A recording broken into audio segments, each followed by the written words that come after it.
আদিত্য কেন বারবার না যাওয়ার অজুহাত করছে? ও কি হয়েছে? বিয়েটা হয়ে যাক, ওর সাথে ভালো করে কথা বলবো। আমার একটা কথায় বোধহয় পরিস্থিতি অনেক জটিল হয়ে গেছে। আর দেরি করে লাভ নেই, তোমরা এবার এগো, ভালোই ভালো এগো। যা অভি, তোরা যা, সব বুঝে সুঝে তোর বৌদিকে বাড়ি নিয়ে আয়।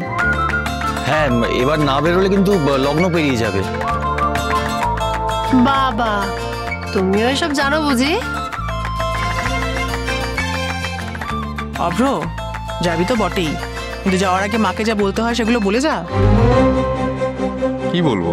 মাকে বলতে হয় যে মা, আমি তোমার জন্য দাসী আনতে যাচ্ছি। বল। দাসী? এটা বলবো? হ্যাঁ, তো নিয়মটা বলবে না?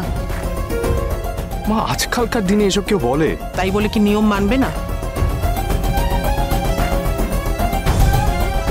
আচ্ছা বেশ, আমি বলে দিচ্ছি, বলো। ও কেন তোমার দাসী হবে মা? তোমার ছেলে বউ মানে তো তোমার বৌমা, তোমার মেয়ের মতো। মেয়ের মতো? এই মেয়ে আমাদের পরিবারের জন্য কতটা ভালো হবে আমার যথেষ্ট সন্দেহ আছে।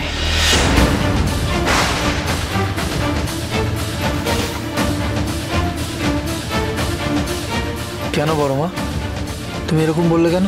কেন দেখছো না, বাড়িতে আসার আগে থেকেই আমার ছেলেকে কেমন পর করে দিয়েছে। আমাকে দিয়ে হবে না মা, আমি তো আছি, তোমার চরণের দাস।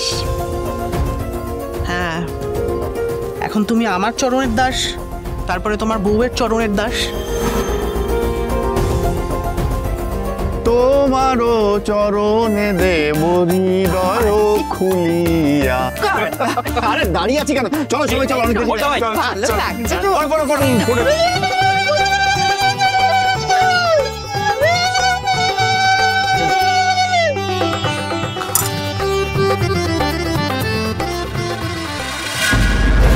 সুন্দর, তুই কিন্তু বাবার কোনো ক্ষতি করবি না।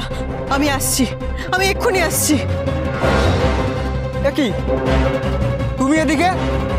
সবাই তো থানার দিকে গেছে, চারিদিকে পুরো খোঁজাখুঁজি চলছে। তুমি কোথায় যাচ্ছ? আমি যাচ্ছি, আমি ওই সামনের দিকে যাচ্ছি। আচ্ছা আচ্ছা, বুঝলাম। আমি কি তোমার সঙ্গে যাব? না না, দরকার নেই, আমি একাই চলে যাব।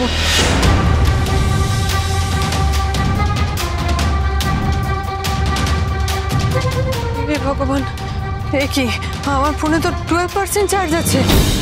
আমি এখন কি করব?